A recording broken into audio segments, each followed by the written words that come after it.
Pep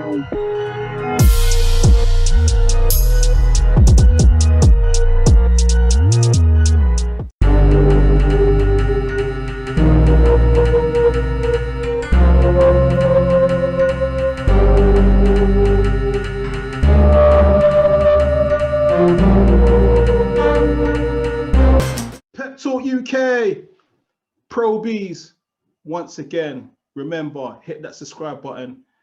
And I'm delighted to be joined by the trainer of Dillian Whyte and Yusuf Kamari, Mr. Xavier Miller. How are you? Yes, Pro Bs, I'm good, man. How are you, man? Yeah, not bad, you know. I forgot to put an intro. Leader of the X-Men, Xavier Miller. Yeah, respect, man. Thank you, man. Thank you. Yeah. Look, man, I thought I'd give you a little bit of time just to kind of reacclimatize to this lovely British weather we're having at the moment and not jump on you straight away. You know, that's why I said leave it a few days and then contact Xavier and let's kind of recap on what went down. Obviously, look, 2 magnificent victories. Yusuf Kamari did bits out there. Dillian Whyte did bits.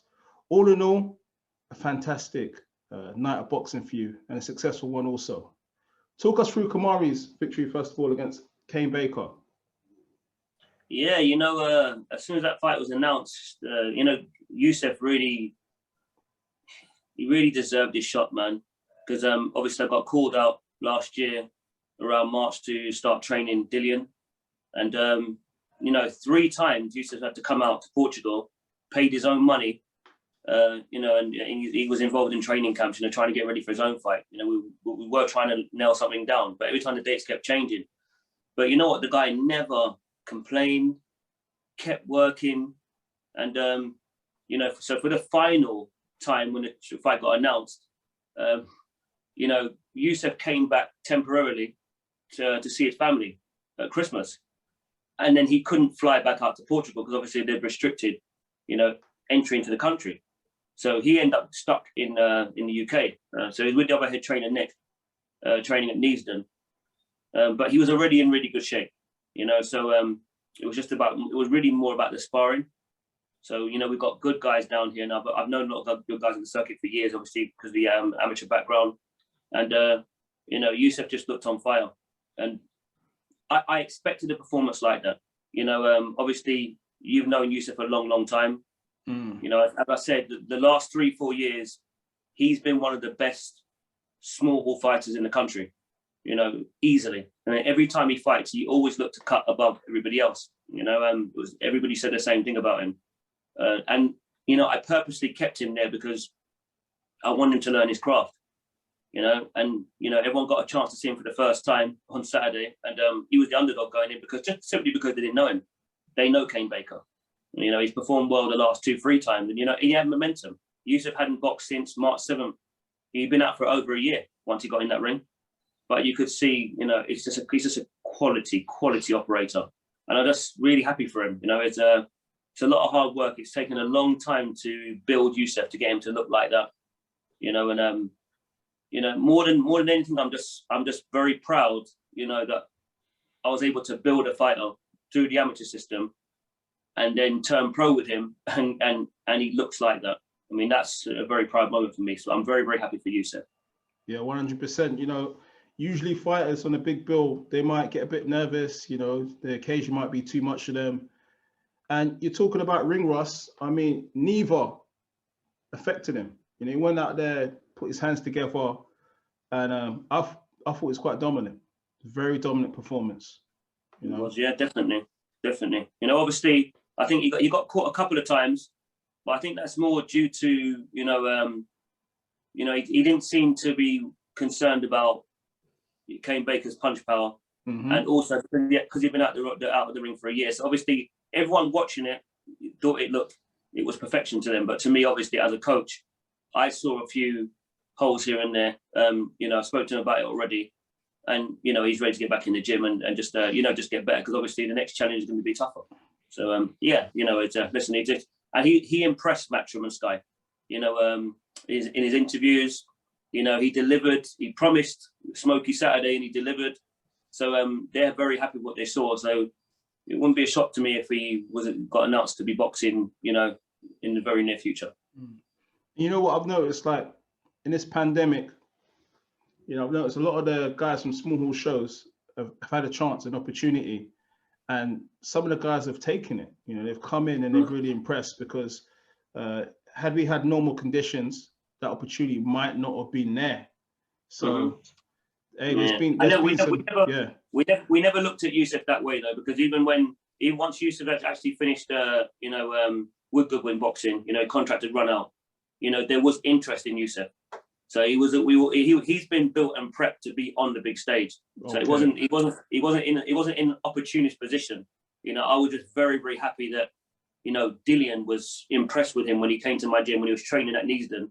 You know, he watched him train, and the next time Dillian came in, he saw Yusuf spar, and he was telling Yusuf to do little things here and there while he was sparring, and Yusuf was listening straight immediately, and he said, "Listen, that guy's good."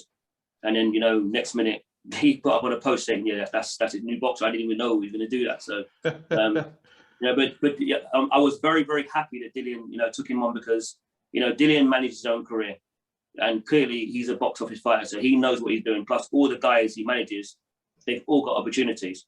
So Dillian would have always been my first choice, but there was interest from a couple of others. But I'm just really, really happy that it is Dillian. You know, you know, he's come from the ground up. Yusuf had to do it the hard way as well. So, you know, there's something familiar there with those two. So yeah, I'm really, really pleased. Okay, you mentioned Dillian Whyte himself. All right, so obviously, look, we had that shock result, you know, that didn't go his way at the end of fight camp. Then the fight got postponed a few times, and there was a lot of hard sacrifice. I mean, I'm about to ask you what your Portuguese is like, because you've been out there long enough, man. I expect in this interview for you to speak fluent Portuguese throughout the rest of the interview. Well, boy, that's a hard task. But yeah, you know, I went out last March, so yeah, I've been there throughout the whole time. You know, since we've known we were going to be fighting Povetkin, and yeah, you know, so even before we flew out to Portugal, you know, Dillian has been coming to my gym, and we've been working on specific things. You know, there's certain aspects of his game that I wanted him to improve on, and you know, he displayed some of that in the first fight. You know, he was winning every round. He did drop him twice, and we just made a mistake. And obviously, you got to deal with all the backlash. It wasn't easy. It wasn't easy. You know, but as hard as it was for me, you know, I respect Dillian, because he's the one that's had to pick himself up, you know, get back in the gym, you know, make those adjustments, and then perform like that on the night. I mean, that deserves a lot of credit, because he must have had the weight of the world on his shoulders, you know, walking, you know, going into that fight. But he did a job on him. And, you know, it just goes to show every now and then things don't go your way. You know, how are you going to respond to it? Well, credit to Dillian, because he responded like a champion. He's got his belt back, you know, his position back, and we're looking for a big fight. Okay, so look, a lot of people didn't know that, you know, he had a 4-month-old baby that he hadn't seen. Yeah. I mean, you as a trainer, obviously, look, your job is to prep the fighters, get the game plan in order ahead of the fight. What was that like mentally for him at the time, or was he just totally switched on? I mean, I don't really like talking about camp, but the one thing I can say is that when we were approaching Christmas, you know, and obviously at that time you're only spending time with your family, but it was a risk for anybody to fly out, because there's a chance you won't be able to get back into the country, back into Portugal. You know, I just said to him, listen, everyone needs to be here. The job's not done. We've got work to do. You know, we were both saying exactly the same thing. You know, me and Dillian have been on the same page for a long time, and you know, we were willing just to sacrifice everything because we wanted this win. You know, obviously, it would have taken so much for Dillian to build himself back up if he didn't get the victory here. You know, it was almost like I couldn't even have those kind of thoughts anyway. You know, we were just focused on doing a job on Povetkin. That was it. And you know, obviously, I missed my family Christmas. You know, I missed the birthdays. I missed my son. You know, I missed my whole family. You know, it was very, very hard. But you know, this is when I got into this sport. I knew that if I was going to make it, I'd have to sacrifice everything. And the fact I went out there in March last year, you know, and I've just come back into the country now, that speaks volumes. That tells you everything about my character and what I do here, because I did not come from, you know, I didn't have like my dad into boxing, or my uncle or my cousin, or, you know, or have a friend that gave me a leg up, or I know this person or that person, so I get to work with this fighter, that fighter. No, I'm carrying my family name. You know, there's no background in boxing as far as I'm aware in my family. You know, it's just me. You know, I carry that weight. You know, and that was the reason why I left the club that I used to be at before, and I opened my own gym, because I wanted to do it my way. You know, I didn't stay at those clubs very long at all, because me and my business partner had a vision. We were going to do it our way. You know, and we wanted to be respected for having guys competing in all the competition in the amateurs against all the big clubs. We were a small club. We didn't care. We just wanted to have a home to build fighters and to turn them pro. That's why when you see my guys on the circuit, even in the amateur circuit, my guys look like professional boxers, because that's how they've been taught from the beginning. So when they turn pro, it was natural for them. You know, that's where I want to get my respect. I want to get my respect for building fighters. I don't just want to get my respect because everybody knows a fighter that I'm working with. You know, I wanted more than that. That's one side of coaching. The other side to me is, can you build a fighter? So when Yusuf, you know, looks like that, you know, and that's someone that we built, you know, that's a box ticked. You know, when Dillian performs like that, you know, and gets revenge and does it in 4 rounds, you know, again, that ticks another box, you know, and that's what it's about. It's about being able to improve fighters and to be able to build fighters. There's a lot of good coaches out there, but if you look back what they've done before, once they were a big name fighter, there won't be much there, you know. So, and it's not always about who you see on TV as well. You know, a lot of guys, just because you see a coach on TV, oh, he's the best coach. No, I know loads of coaches around the country, because I traveled. And even before I opened my amateur club, I went to Germany, I went to Poland, I went to America, I went everywhere. And all I did, I was just the guy at the back of the gym, just watching coaches coach fighters. And I just had my little notepad, and the things I liked, I just jotted them down. So when I got back, I knew how I wanted to coach a boxer, because I did my work, I did my homework, you know? So it's taken me years. I've been in boxing since I was 11.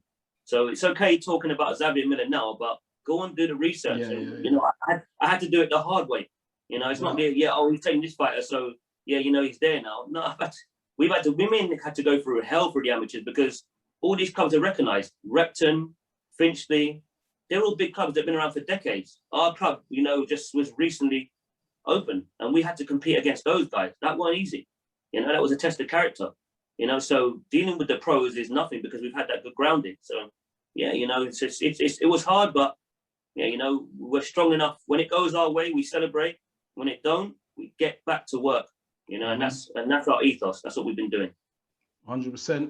I did notice in the fight itself, you know, yeah, Dillian was dominant, but he totally negated that uppercut. You know, he made sure that he wasn't in the pocket. So what he would do is he would, you know, jab him at range, get inside, let his shots off.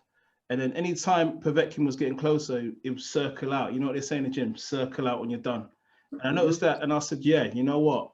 This looks like a game plan that's been well put together, you know, prior to the fight. And again, you see, right, that's the things that Dillian has always been able to do those things to me. You know, if I look at his old fights, Dillian knows what he's doing. You know, it's just sometimes you need a little reminder. That's all. It's about making the right decisions at the right time.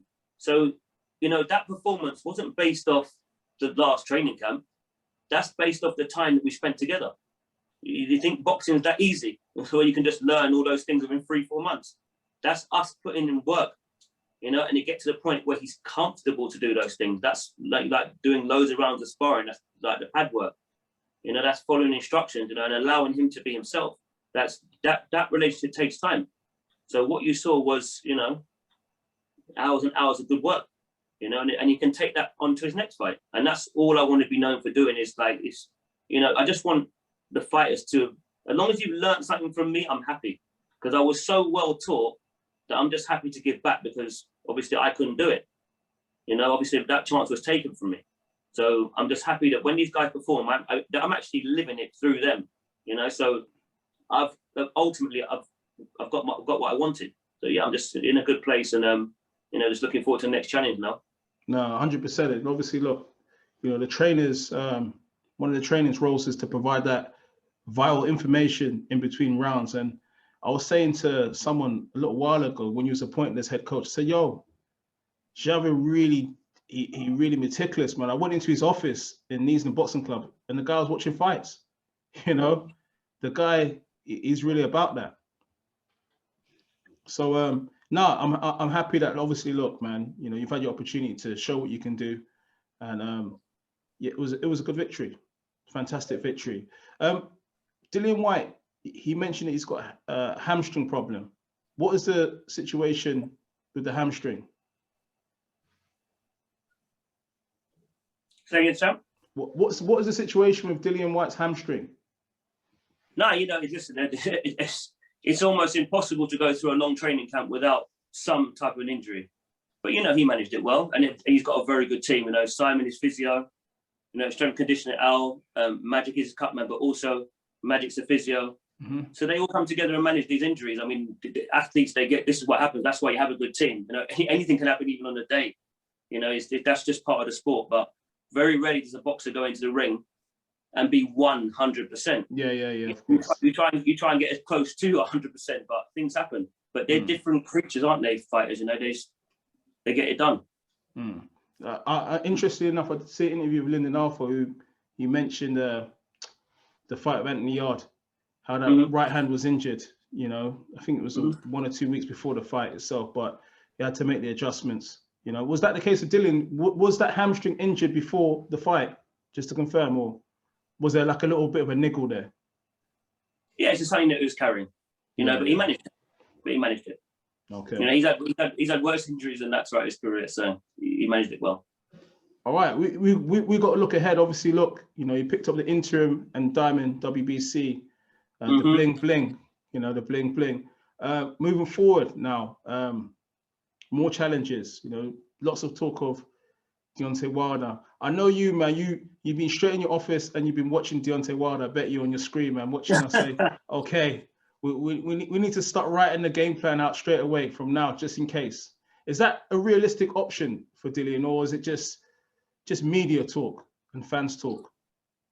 No, I mean, Dillian knew that, you know, Dillian knows all the guys in the stable, so he knows that Prosper's got a big fight. You know, Dillian supports K, you know, likes K. You know, he knows K's a hard worker. You know, he's talented. So he knew when I got back that I'd have to focus on the latter part of his training camp. Yeah. So that's what I've been focusing on. You know, Dillian's not shy. Dillian will call me and tell me when the next one is and when I need to get back out there. So I don't mind who it is. Listen, I want Dillian to get his world title shot.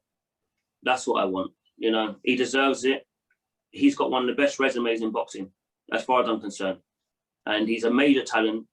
You know, Dillian can box, Dillian can fight, Dillian can pang, Dillian works up and down. You know, he's so much more versatile than the other guys in the division to me that he's going to give anybody a nightmare. And that's why I need him to have this shot. So, you know, he can finally, you know, fulfill his potential. You know, he's just a very good fighter. And yeah, you know, I'm just happy that he's managed to get that fight out of the way. But I'm just waiting for the call now. So let's focus on K, get this fight done. And then, yeah, you know, no doubt I'll get a call from Dylan and he'll let me know what's going on. Yeah. And how do you see, if he did fight Wilder, how would you kind of envisage the fight? Say he got, let's talk hypothetical, say it got made and the fight was on. I mean, how would you see Dillian, how would you see his approach against Wilder? I mean, what would be the outcome? Just to win. Just to win. By any means necessary. Dillian very rarely drops rounds anyway. You know, Dillian's very good at winning rounds. You know, so, you know, and he can bang with either hand. I mean, his right hand has improved so much. You know, his right hand is a lot shorter. You know, he landed it beautifully against Povetkin. I mean, the right hand was what was actually doing the damage in both fights. In the first fight, the punch he actually hurt Povetkin with first time round was a right hand. Then the left came into play. You know, this time he just, you know, the right hand was even better. So that's why I was really, really pleased with the performance, because that's something that me and Dillian have been working on for a while. What What was going through your mind when earlier in the fight when Dillian was landing that big right hand and Povetkin's chin was holding it initially? You know, I was like, wow. You know, this Povetkin's got a solid chin. What was going through your mind at that time? Just to continue doing what you're doing, you know, eventually it will come. Yeah, these guys at the highest level can take a lot of punishment. You know, that's why they are where they are. You know, Povetkin's been in with everybody. You know, I've got a lot of respect for him. You know, he doesn't say much. He's just all business. You know, he's just got that demeanor. You know, and listen, we've seen him hurt in the first round against Dillian in the first fight. I've seen him hurt early against Hunter, but he comes back into it, doesn't he? You know, he has that grip. Experience he uses, yeah. Yeah, but Dillian would not let him off the hook. Yeah. Once Dillian got him going, you know, round after round, Dillian would say, you know what, I'm putting heat on him. Yeah. You know, Dillian was doing a lot of the right things, you know, controlling the range really well. But when he was explosive, he was going for it. And I like the phases, you know, to land 1 or 2 good shots and go again. You know, that's another thing we talked about. So that's why I'm just really pleased with his performance. I just hope that he's really pleased with it and we can just move forward to the next fight, you know. Yeah. I did see that menace in Dillian Whyte's eye in the first round. When he almost got the stoppage in the first round, I thought, this is a man that wants to exact revenge and is not happy that, you know, the fight was delayed. I thought, he's letting Povetkin have this, you know what I mean? He's letting him have it on that basis alone, you know? I saw the fire. I saw the fire when we were warming up, you know, when he was throwing that little chopping right hand. He just looked at me as if to say, yeah, I wish it was landing on your chin, not on the pad. You know, once he got that look, I knew he was in the mood. He was in the mood to go and do damage. You know, and that's why in the interview just before the fight, I said, I want him to be nasty. I want him to be spiteful. That's what I wanted to see from him, because that's the old Dillian. You know, as well as we want to technically improve here or there, you're already a good fighter. So you want to keep that part of what you got, part of your makeup, keep that. That's part of you. But just technically, you know, you just keep improving and getting better, as you will need to, because obviously the levels just keep going up. So you can't stand still in boxing. You got to get better, and that's everybody. That's anyone involved in boxing. You know, boxer, coach, whatever. You know, the world keeps evolving, so you got to move. 100. All right, we got to thank Xavier Miller for his time, man. It's been great to catch up as usual, man. And yeah, man, we wish K Prosper all the best in the next fight at the Matchroom show out in Italy on the, is it the 23rd of April? 23rd of April. So we'll be flying out to Spain either Monday that week or the Wednesday, depending on how Matchroom want to play it out in the bubble in Spain. I don't know what the restrictions will be like by the time we get out there. I'm just desperately trying to get some of my people out there, to be honest with you, because K's fighting away. The crowd was amazing in Gibraltar. It just felt good in that arena to have people back screaming his name. You know, they were so supportive of all the fighters. You know, it'd be nice to get that feeling again. But I come from a gym that we built together. You know, I'd like some of my guys to come out with us, and we have K has got quite a big team, so we'll see what we can work. I mean, he is a headline, so obviously there might be, maybe we can try and work something, but we'll see. But either way, you know, we're going to go and do business. All right, man. All right, Xavier, man, it's been a pleasure, man. Thanks for your time, man. As always, my brother, you take care. Take care, man. Pep Talk, subscribe. Thank you.